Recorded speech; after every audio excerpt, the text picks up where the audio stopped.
Hello and welcome to the Leeds App Podcast. I'm James and I'm with Rocco Dean and Dara Cunningham. Hello there. Well, we are here after a marvellous victory against Sheffield United at Bramall Lane. Yeah, I can't wait to dive into this. But before we get into it, special thanks to Bass & Bligh, sponsors of the podcast. Bass & Bligh sell the very latest and oldest in binoculars, cameras and spotting scopes. Based on Beulah Street in Harrogate. www.bassandbligh.com. Rocco, I don't need to say the triple W, do I? But what do they sell? Well, they're the one-stop shop for all your camera needs and lenses. Pentax is my favourite of the brands. Leica. Yes, well done. Zeiss. Yes. Swarovski. Yes, very good. And do you know what I should do? I should just recite my dad's lyrics, shouldn't I? That's how I get around this. I can probably still do it. I was just thinking about this the other day. It's like, we haven't dropped your dad's tune in for ages, and that's just me forgetting. So sorry, David. And I hope you're feeling better as well.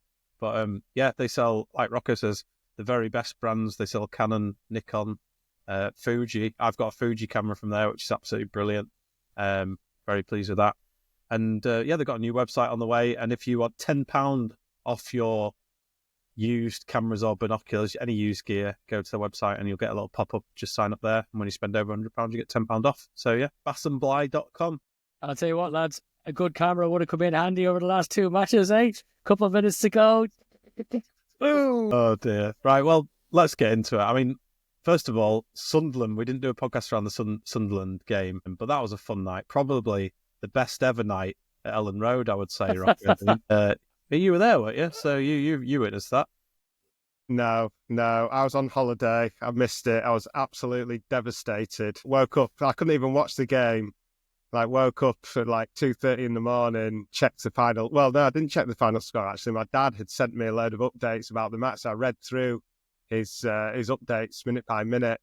And I have to admit, I'm a selfish Stephen. I was quite gutted when I saw that I'd missed the 95th minute winner, which I'm putting down to PTSD from missing the Bielsa promotion. It's triggered those feelings. And I'm also away for the Preston game, which is 5 matches to go. So if we win that at Ellen Road and go at least 13 points clear, that'll be the promotion game, and I might miss it. So I'm really worried about that now as well. The funniest part was in our WhatsApp group, you pleading with James for him to please agree with you that it wasn't one of the best nights ever. And you're like, my mates after telling me it was one of the best nights ever. Surely it wasn't. Surely it wasn't that good. James it was pretty good, Rocco. If you immediately tell me not to say something, that's it. You've had it, mate. So no, it was a really good night, and I mean that was the start of Farker's genius, really, wasn't it? We questioned, everyone questions Farker's late subs later on in the game, but he made 2 changes that he felt needed to happen, and 2 assists from Rothwell, the sub, and 2 goals from Pascal. So yeah, I love it when managers and players can just shut us fans up. It's brilliant, isn't it? We move on. Yes. Well, I there was something I was going to say, actually, because do you know, so the Sunderland match, when he left his subs really late. Say Sunderland, Dara. Come on. Sunderland. Thank you. He left his subs really late, didn't he? It was even later than 70. Is that right? And I started thinking, what is the reason for it? Because Farker's, he's a legend at this level of football, so he knows what he's doing. So, what is the reason? And it made me think, is he waiting until the opponent is so tired that they're not a danger on the counter-attack anymore? And that's when he makes the changes and sort of goes for broke. I think there might be some truth to that. It would be a pretty smart strategy. Good theory. It's interesting, but I don't know how much professional players really tire. I think, in fairness, it does happen on occasion. I think we definitely saw it last night. The effort that Sheffield United put in the first half, they were clearly up against it in the second half. They couldn't run for the second half. They just packed their own box and hoped for the best, which, to be fair, we're brilliant at breaking that down this season. It's one of the big advances we've made. We've covered that on the podcast about how we've gone about that. But yeah, I don't know if it's that, but I do have to think, you do have to say that his subs have proved us all wrong. I was a harsh critic of the 70th minute predicted sub. This year, our subs are banging in goals left, right and centre and really contributing. So what can you say? He's proven us all wrong, which is to all our benefit in the end, because we're winning games. Yeah, exactly. And to segue from one into the next, I think Farker got his touchline ban for storming onto the pitch, and obviously he slid on his arse, which was hilarious. Yeah, touchline ban ended up in the gantry. I saw some good memes of him sort of lurking up in the shadows of the stand, which I enjoyed last night.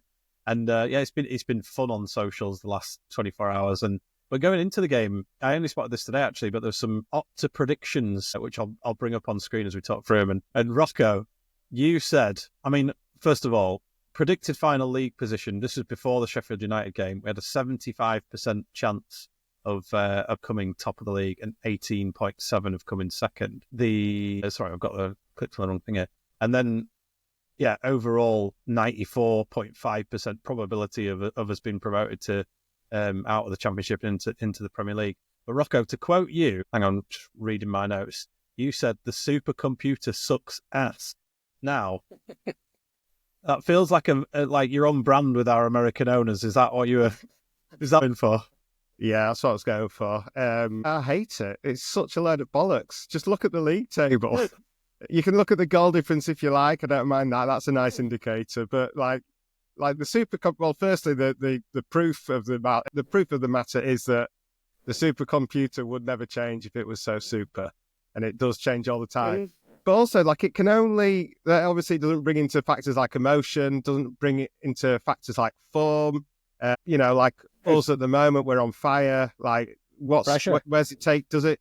So pressure, of course. Yeah. But and it doesn't take like account of like form changing. Like Coventry now, like Coventry are flying, so they weren't going to ever predict that. They can only predict it on what's happened, and football changes all the time. Injuries, blah blah blah blah. It's just a load of bollocks.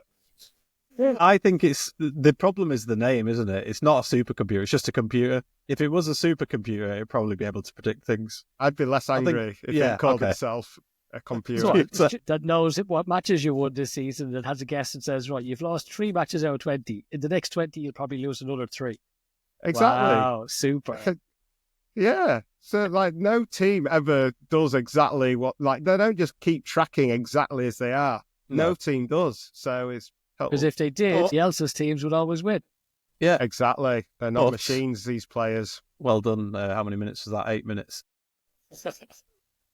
But I suppose, it is basing it on the data that is there. And if we continue at that level, then it's saying we're going to be promoted. But I think everyone feels that as well. So just no slip-ups. And the first slip-up that maybe, well, it sort of got our nerves jangling a little bit last night was the announcement that Ampadu was injured. And then as the night sort of progressed, it turns out he's damaged his other knee. That he avoided having surgery earlier on in the season. He's actually damaged his other knee, which he now needs to have surgery on. So I hope he doesn't have to have double knee surgery, because that's going to be a tough recovery coming back from that.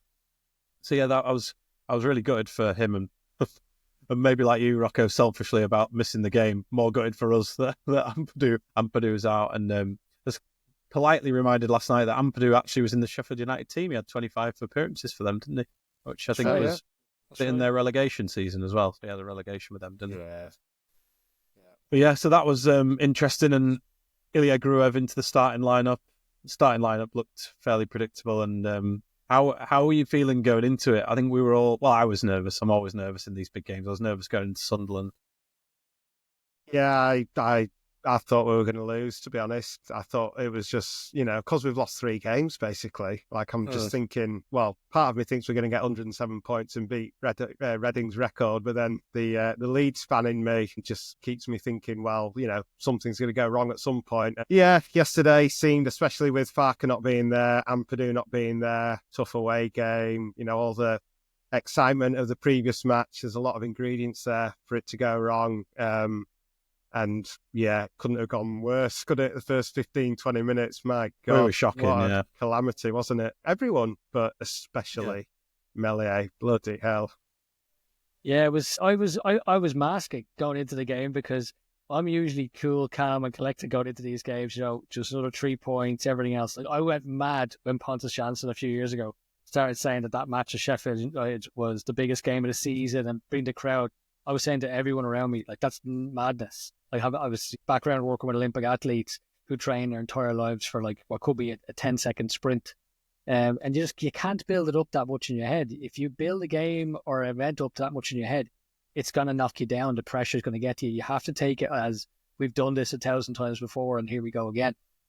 But I was masking yesterday. Yesterday, I actually was nervous. I was genuinely nervous. And then when the news came in about Ampadu missing the game, given that after the Blackburn game where we lost away from home to Blackburn, and I did all that research, and I came to the conclusion that really Ampadu was kind of the linchpin of our away performances. And then that seemed to be proven correctly, because since he's come back, we've been fantastic away from home. So I was nervous. Yeah, I think when I heard he was gone, and as you say, Rocco, at the start of the game, it was, complete validation of my nervousness. It was like, yeah, here we are, spineless performance, gutless, no one snapping into tackles.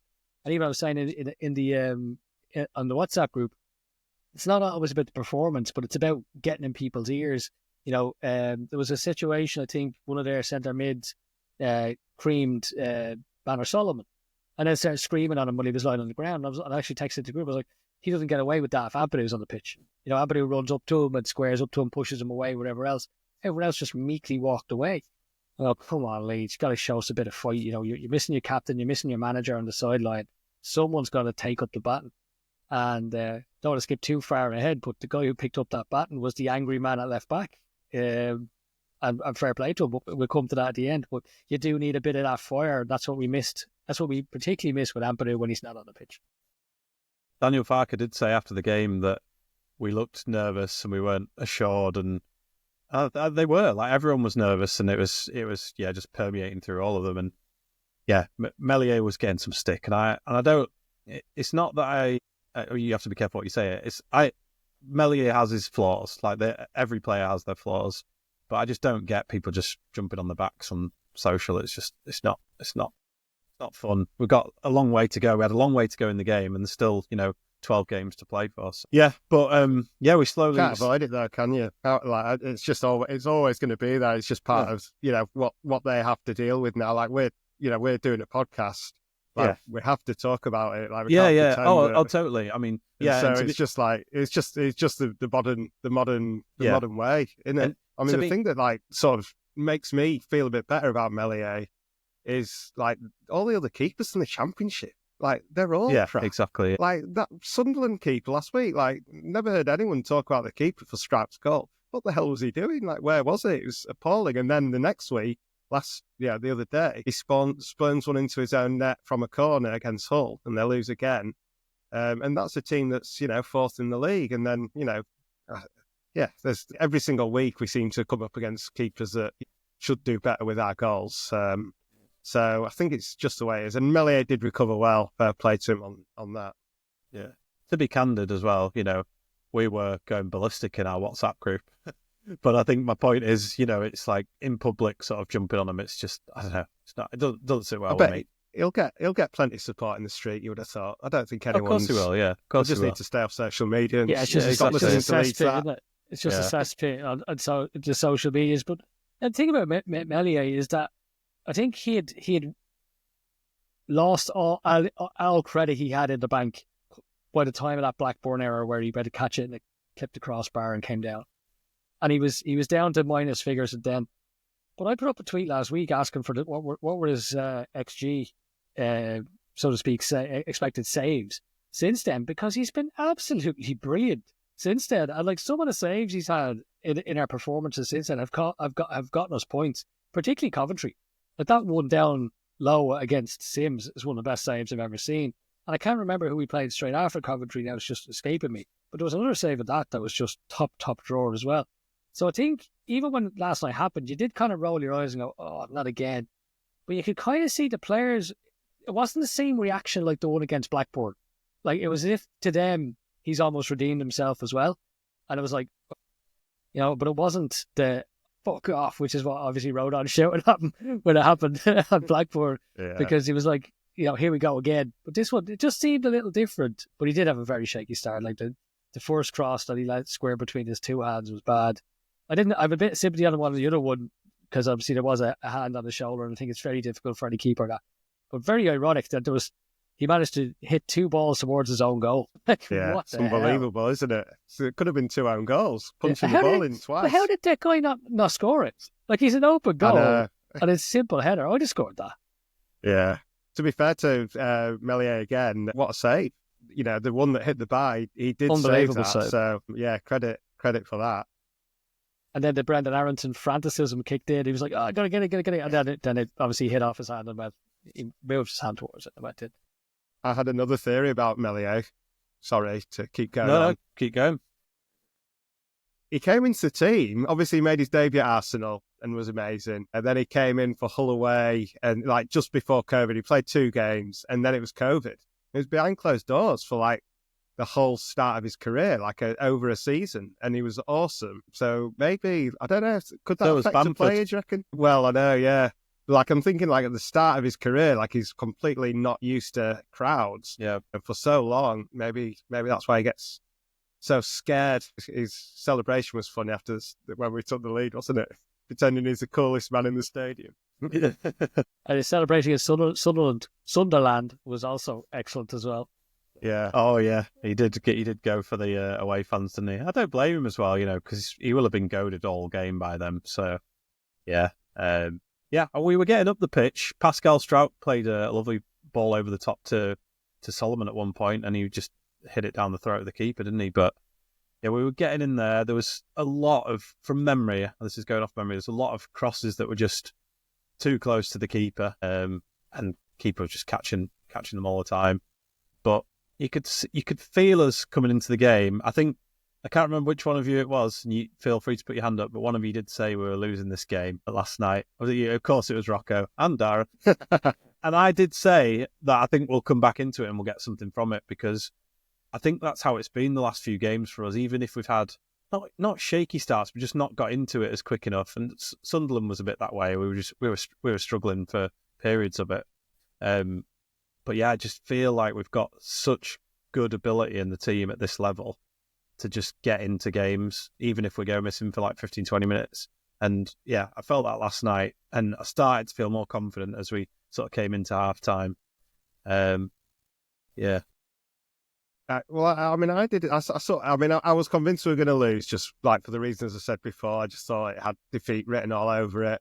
You know, we were due one. But then, like certainly as the second half wore on, even from the early stages of the second half, really, after they had a bit of a flutter, I was thinking like we don't actually even deserve to be behind. Like they actually, like we're playing crap. Then when we weren't at the races, but we were still controlling the game by that point.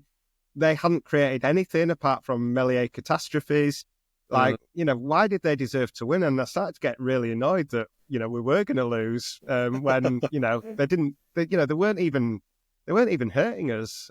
So, yeah, maybe we weren't as bad as I was thinking we were. No, I think you're right, Rocco. I think that's how I've reflected on the game as well. I think the first 25 minutes, there's actually a really good stat on it. Sky Sports showed at halftime. They had 6 shots in a row. So the first 6 shots of the game were all Sheffield United. But then the second 6 shots of the second half were all Leeds.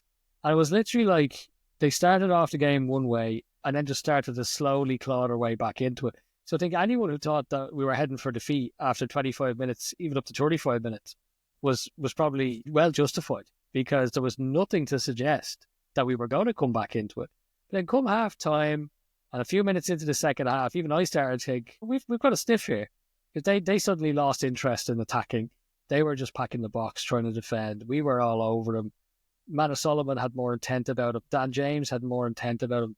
Peru's touch improved.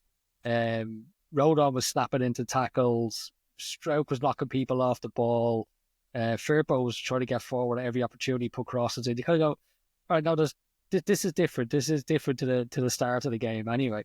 And I think at one point, when it was still 1-0 to them, I actually even put in the group, this has a bang of a last minute goal or a last minute winner in it. Because it just, you could see that the impetus was turning. And I think that's where I think Joe Rothwell really comes into his own. Because when Rothwell comes on and starts driving at teams the way Lee Bowyer used to, it does set a little tone, doesn't it? Like it's kind of like, yeah, come on, go after him. Because at one point he dropped into that kind of Tanaka centre-back position and he just drove and beat like 3 players and then laid it off. It was fairly simple, but there was intent in it and it was exciting, and it was like, all right, come on Leeds, get up there. And I think he just set the tone for the rest of the team. And maybe it shows that even I'm wrong when it comes to this leadership stuff. Maybe leadership is all over that Leeds team in different ways, because certainly the way Rodon drove the ball forward that time, that showed leadership. The way Firpo, angry man that he is, made that late run into the box, and God help anyone who was in his way, because he was just going to mow through them. Well, I was just going to say on Firpo, because Dan James started to, going back to my earlier point, if he was going to the line and then crossing it in and the keeper was just catching them. So he started to come back a bit. So he was turning and then crossing in on his left foot, sort of more further away from the 6-yard box. And obviously Firpo came forward, smashed that one into the stand, and he headed, which was terrible. But in that moment, you're just so mad at you at Firpo. You're like, what are you even doing up there? Why are you doing that? And then, a few minutes later, he gets another chance at it and he absolutely smashes it into the corner of the net. Keeper had no chance. It was such a great header. I still don't know if Firpo's instructed to be up there or if he just fancies it, but his running's great. And I think Sheffield United would probably be disappointed they didn't pick him up, to be fair. But he's just, when he's on it, he's on it. And, I've given Firpo a stick in the past, and we all have as well. We've been frustrated with him, particularly when we're in the Premier League, but he's having such a good season for us, scoring goals, making assists, big player for us at the minute, and I was delighted for him to get that bullet header. I was absolutely thrilled for him. I love Firpo. He's such a lovely guy as well. Heard stories of him doing really nice things for people, and always comes across really well on interviews. And yeah, talking about Bowyer, I mean, that's a Bowyer-esque run, isn't it? Arriving into the box and, buries the header. It was my second favourite goal of the night. I won't reveal my first favourite just yet. But the other thing I noticed about all three goals actually last night. So Firpo's goal, 5 men in the middle. Like previously we were complaining that we weren't getting enough people in the box. 5 men right in the middle of the box. And then the second goal is obviously a goal from a corner, which we never used to do. And then the third is a shot from outside the box, which we never used to do. And yeah, it's like Farker, I get so angry thinking about the stick that he has got all season pretty much, and last season. But, a lot of the things that people complain about was fair. And the way he's addressed it and the way he's brought us on to a whole new level, and fair enough, it does take time to build a team. And he was building it from scratch. So it's pretty much taken him 18 months to perfect. And my God, it's like we're playing Bielsa ball now. Like, I know we didn't play well last night and probably the week before, but like Watford away and Coventry away, I mean, it was just a completely different team, even last season or even the first half of this season. It's just phenomenal. I'm waiting for Dara to... I was waiting for you. You made the face there. You were like, ooh. As soon as he said it was like Bielsa ball, I was like, oh, I just can't imagine a few years' time you sort of going on a European pilgrimages to watch Farker's team. Yes. Only if he takes over the Uruguay job when Bielsa wins the World Cup and retires. We'll hold you to that. I see a Farker book in the making now, anyway. Yeah, maybe. He deserves it, to be fair. I was tempted to praise Farker today and say how he's kind of shut me up. Still 12 games to go. We were in a very good position with 8 games to go last season. So we still got work to do. I will praise Farke to the hilt if he brings home that league title. I think forget that, if he brings home promotion. But with 12 games to go, I just want to say, keep going, Daniel. You're doing great. And you're definitely on the road to proving me and many, many other people wrong about your substitutions, your style of football, and your slow, patient build-up, which is dominating games, because it's far more exciting this season than it was last season. I was a bit worried when I saw the table today, actually. Well, put my feet on the ground a little bit. Not that you can tell, but we've only got 3 more points this season than we did at this stage last season, which I find remarkable, actually. So, yeah, if we finish the season like we did last season, we probably won't go up. We're five wins off hitting our points for last season, aren't we? With 12 games to go, so... In fairness, Farke said the same thing. He said, if we stop winning points now, we're only in 75 points, we're not going up. So he knows we've got work to do. He's keeping the players feet on the ground. And like my favourite non-Leeds player, Erling Haaland, he said, we have to stay humble. He mentioned the second goal, Rocco, and set pieces. We scored from set pieces last week against Sunderland as well. And yeah, we've got another from a corner, which was knocked on by Firpo. Did he get an assist for the Tanaka goal? He did, didn't he? He did. Listen, he meant to do it, didn't he? And it was a cool finish by Tanaka. Just, the keeper thought he was just going to try and head it as hard as he could at him because he was ready for it, and just to see it float over him was just brilliant. Oh, so happy for him, and he's not a stranger to late winners, is he? Scoring one against Spain in the World Cup as well. So, yeah, amazing composed finish. I was so happy for him, and I wish I was in that away end. It must have been absolutely unbelievable down there. I've been watching a lot of the videos today, and I appreciate everyone who puts them online. It's my break times at work have been fun.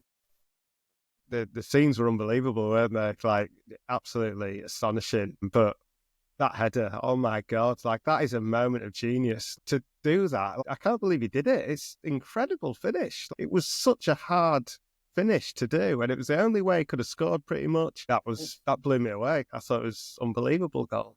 It's funny you say unbelievable, because actually I tell when you look back at it, it's 100% believable when you look at how Tanaka plays.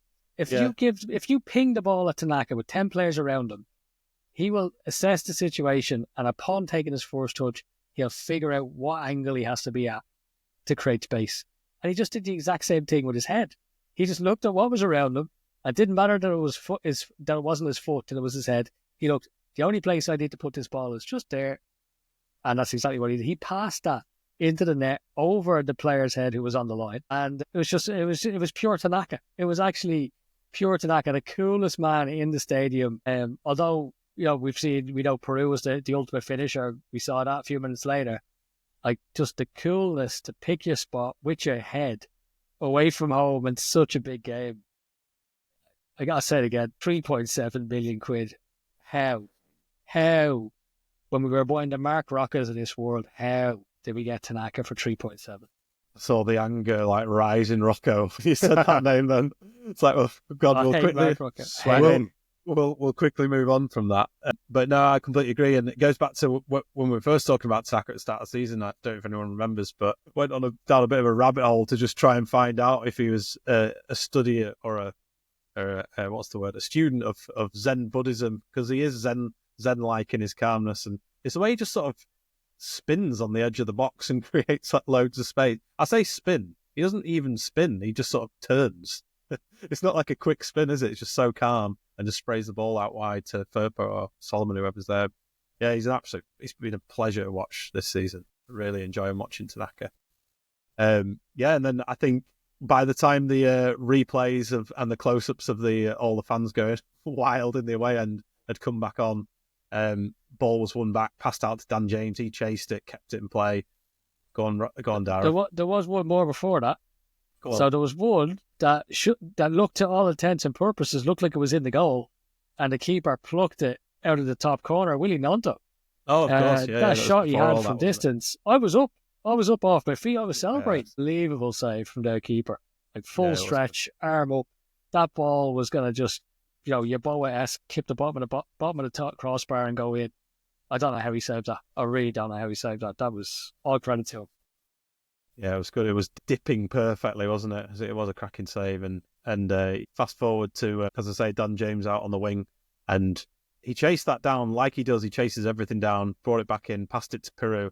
And Peru had that sort of, I guess that his body reminded me a bit like Pablo against West Brom, where he doesn't look like he can get any power behind it from the way he stood. But my God, he absolutely rocketed that. What a feeling seeing that hit the back of the net. Just unbelievable. And I mean, if you haven't listened back to the commentary from Bryn and Tony Dorigo as well, go and listen to it. It's unbelievable. And what a moment. We were discussing before we got on record as to what must have been the best moment, whether it was Peru's goal at the end of the game or the previous week against Sunderland. And I think it must have been Peru. I mean, to just off the back of that, last minute winner to then, it wasn't. Suddenly it's all over. It had to have been miles better than the Sunderland game I missed. but the stroke goal was also all over because there was 2 seconds left. It was the last kick of the game. No, it's such a funny one, isn't it? Because when you look back on this, and we've talked about this before, you'll look back on seasons and you'll forget how tense and nervy the end of this game really, really was. Because you'll just see the scoreline and be like, 3-1. But it's when you really delve into it, it's a stressful game. And again, the moment against Sunderland was so stressful as well. It was like, what a relief in the stadium that was. But yeah, so good. What an amazing night. Yeah, I just hope we can do it. I can't see us messing it up, but every time I've thought that before, we've messed it up. So yeah, it's funny because I think you think back on when you look at this season, you'll think back on it. I think very similarly to, although the situation is different, to the Villa and Blackburn games under Bielsa, where we got 2 last-minute winners kind of back-to-back. And I think you look at this similarly, but not exactly the same, because obviously the stakes are even higher now. They were Christmas games. This is obviously much more towards the business end. So maybe the Sheffield United game is akin to the Swansea game. The game where we all go, we believe now we can go up. We just got to see it through. But if that's akin to Swansea, I'm not looking forward to the one that's akin to Barnsley, because that was horrible. That was 90 minutes. Game ever. Stroke played midfield, I think I remember, and they were brilliant. They were way better than us. Yeah. It's great. They were bottom of the league, with about 2 games to go, and they ended up staying up. Yeah, it's absolutely ludicrous season. I was actually really happy for them staying up, because they should have got 3 points against us. Don't you feel like where it's different is, like you said there, Pascal was in midfield, and I think everyone is really comfortable in their skin in this team. Like, there's no one playing in some weird position. Everyone is just playing and doing the role that they were bought to do, and I think that's part of the difference of why we probably look so honestly comfortable. But we do look comfortable. Like, we look like we were destined to do this because of everything about. So yeah, it's funny you mentioned that, actually, because there was a guy on Twitter. It was widely shared during the week. I can't remember his name, Jacob something or other. I apologise, mate. But he did an analysis of Leeds against Sunderland, and he was talking about Aronson's position. And obviously, I've been very critical of Aronson, particularly for what he does on the ball. But this guy pointed out that Aronson is a box crusher, and he went on to explain what a box crusher was. Well, I actually just thought maybe it's because he's so slim that all he can crush is boxes, and empty ones at that. Only if you throw them at them really hard. Apparently, what a box crusher is, and it made sense actually, is someone who arrives in the box to cause chaos. So he had it lined up on the screen, and he showed, like, Solomon has the right back occupied, Dan James has the left back occupied, then Peru has 1 or 2 of the centre backs occupied by being in between them.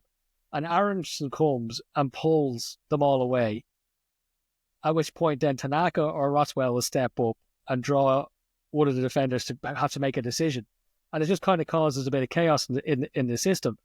And he said, that's why Leeds are scoring so many goals. He said, but Aronson won't get the credit for the assists because he's not actually getting anywhere near the ball, but it's his runs that are causing chaos and making defenders think twice. And I kind of went, actually, that's actually probably exactly what he is doing. That's probably actually really, really good analysis of Aronson's game. Now, look, it wasn't there last night, but I think, as you mentioned, James, about people being comfortable in their own skin in terms of the positionally, the one player I would criticise all season as being subpar is Aronson.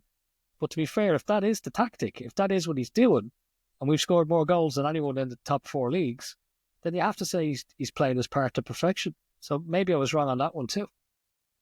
I like being wrong. Aronson's had he's got 8 goals, 2 assists. Dan James got 10 goals, 8 assists. Peru's joint top goal scorer in the league with 15 goals and 6 assists. And there's been 26 goals from wingers and 14 from defenders in total. That's from Graham Smith, put that on Twitter earlier on today. And my point with that is really, a friend of mine is a Sheffield United fan.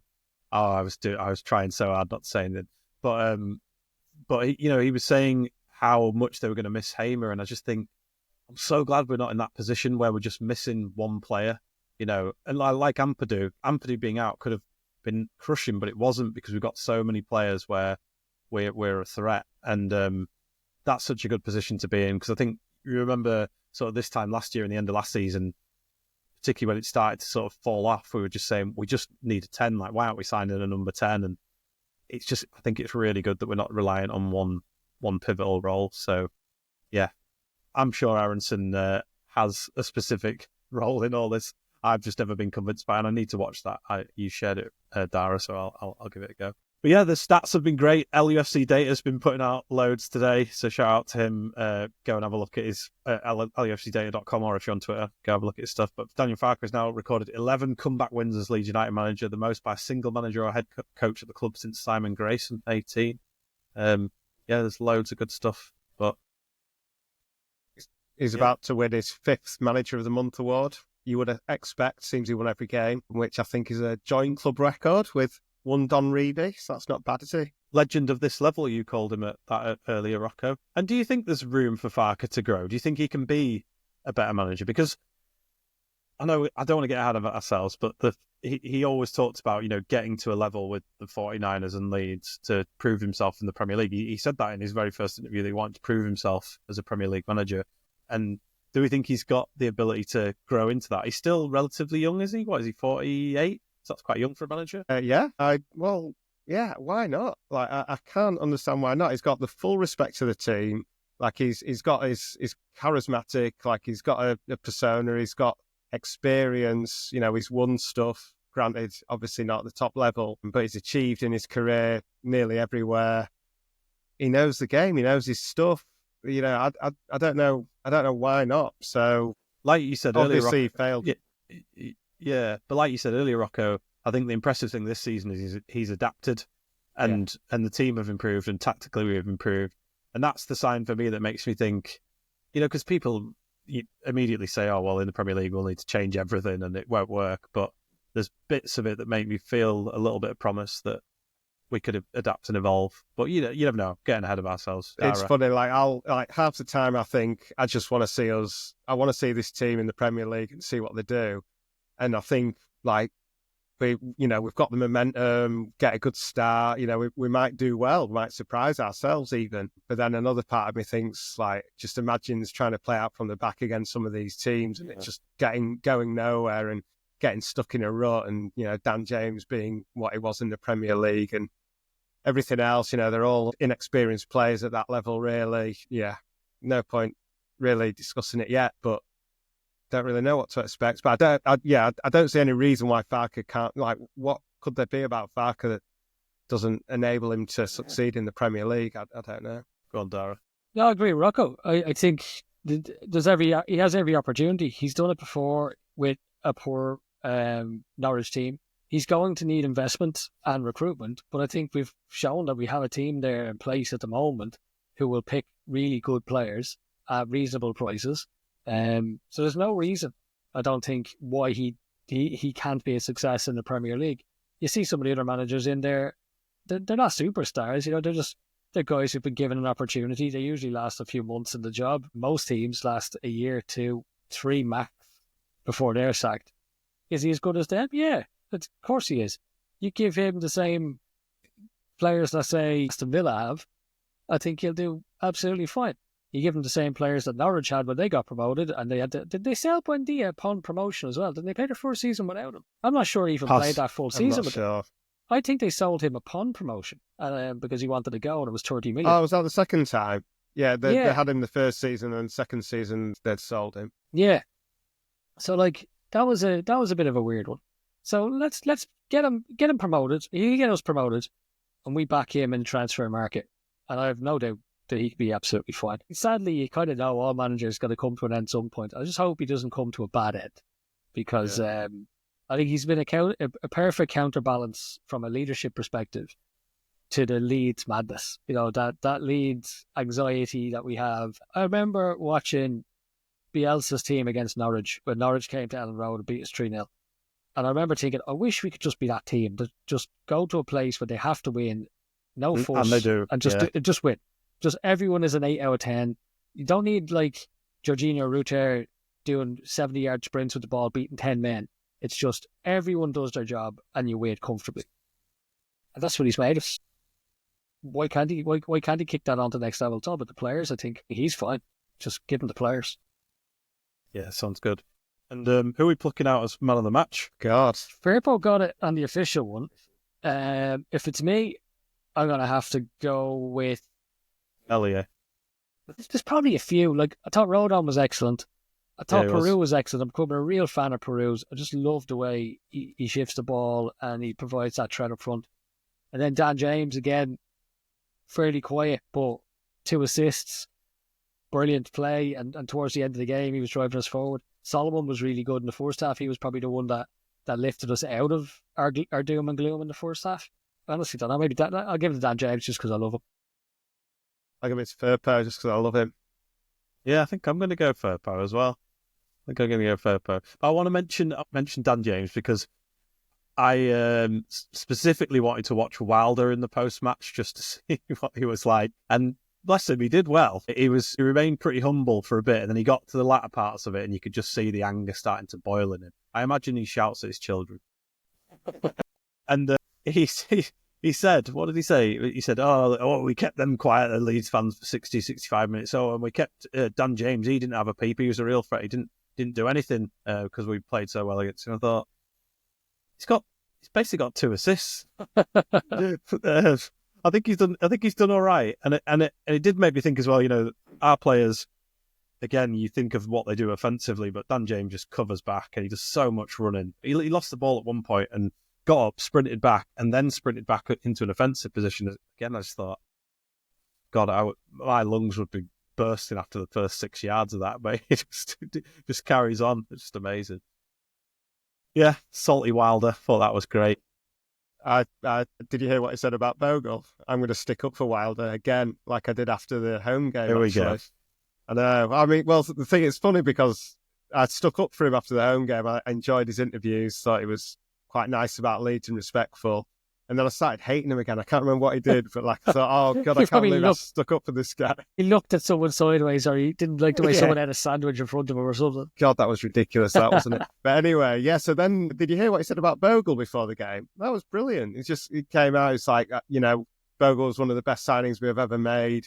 I wish we didn't sell him, but he wanted to join a top club, and wish him all the best, which I thought was quite lovely. And he knows that Leeds are a massive club. He always says it. I know you think that he's just doing it to put pressure on us, but I think he does. I think he respects us. Yeah, Warnock used to say the same, didn't he? Warnock used to always say the same thing. I don't know if he does respect us though, because I can't. When he called us the Leeds Muppets, so I just think he's got an angry streak in him. He was pissed and just got promoted. Yeah, but exactly. So why talk about us? So then we end up just talking about him, don't we? He was so happy to have beaten such a top club to promotion. He was on cloud 9.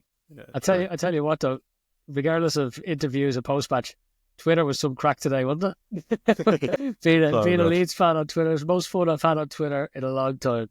So good. That's the version of the world I prefer. When everyone's happy, when everyone's happy and can just wind up other teams' fans.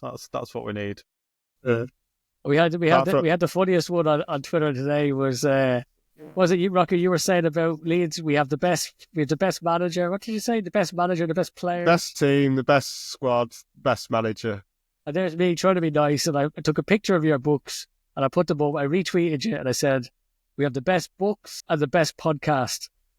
And poor Denny Ryan, who listens to the pod all the time, if we follow him and he follows us, he took one glance at it and he went, yeah, that O'Leary book is a load of shite. And I read it and I was like, what are we going to do? And then James reads it. I didn't think it was that bad. Oh, it was all right. I was thinking I was going to have to reread it and make sure I'd actually done a decent job with it. So I tried to counterbalance it by saying, it's actually my favourite book for the record, the Grayson book is actually my favourite book of the book. But I tried to counterbalance and just be nice, but the O'Leary book's actually my favourite book. James comes in, just starts laughing. Just a big ha ha ha. But the best part was, poor Denny, a few hours later, you can see the embarrassment in his tweet. He's like, oh, lads, I'm after just realising what I did. I didn't really look at the books, and I thought that was O'Leary's Leeds United on trial. I didn't realise it was your books, Rocco. I was telling the author, straight on the Facebook on Twitter, your books are shit. Yeah, so now he's got to buy all 5 of them. Yeah, you have to sign them for him. You have to sign them for him. Sorry about this pile of shit you're going to read. Yeah. He asked thanks very much. Didn't he ask where he could get them? And I said, help the aged. No, Denny, if you're listening, thanks for the laugh today. You really did brighten up our morning today. And if anyone does want to buy one of Rocco's books, I said earlier, right, we'll talk about this on the podcast, and I said, and Rocco, I can segue it and tell people where to buy your books, and Rocco's like, what about my books? All defensive, as though everyone's now slagging his books off. But yeah, you can buy all of his books at leadsthat.com or that other massive giant retailer. But no one shops there anyway, do they? No doubt in a few years' time you'll be buying the Farker years chronologically. Yeah. This one. But you know what will be missing from that game? Or from that book? The Sunderland game. Don't bother looking for that in it because he wasn't at it. Oh, James will have to write that chapter. Oh, I'll write that chapter and I'll just say how it was the best night of my life. Guest appearance, just saying, going to a lot of detail, more detail than you would, Rocco, I think. Right, cool. Well, I know we put on the notes, there's obviously been interest from Everton to try and sign Angus Kinnear as their CEO, but I think we'll pick that up on another podcast episode in the future. And also the foreigners that are potentially going for Rangers, which Rocco, I think you spoke on another podcast, did you, this week as well? But we can talk about that again another time. But yeah, West Brom at the weekend, quickly touch on that. Early kickoff, big game. They are 8th in the form table. We are top of the form table. And Rocco, like you mentioned earlier as well, Coventry City are sort of creeping along, aren't they? They've had 5 wins out of 6. Yeah, West Brom, it's always a tough game for us, no matter where it is, home or away. And how do we think we'll fare with that one? Well, stats. Andrew Dalton. Oh, yeah. He pointed out last time we played West Brom on the 1st of March, it was that Pablo Hernandez goal, 4-0. So we'll take a repeat of that, won't we?